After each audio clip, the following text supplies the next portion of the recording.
Era convinta che a chattare con lei al di là del computer ci fosse un 45enne medico statunitense dell'aeronautica. Anche una 70enne padovana è finita nella rete di un truffatore che raggirava anziane signore illudendole di avere con loro una relazione sentimentale a distanza per poi spillare denaro. In realtà al di là del computer c'erano due quarantenni nigeriani accusati ora di truffa e riciclaggio.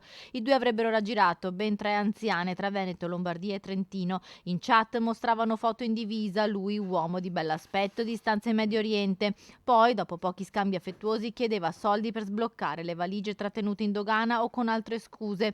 La pensionata padovana ha elargito $1.900 al sedicente chirurgo militare statunitense, ma alla successiva richiesta di denaro, questa volta con la scusa di dover sostenere cure mediche, la signora ha capito di essere stata truffata e ha presentato denuncia ai carabinieri. Attraverso risconti bancari e telematici, i militari dell'arma sono risaliti ad un conto bancario in Germania e da qui al primo nigeriano che insieme al complice avevano guadagnato illecitamente 20.000 euro.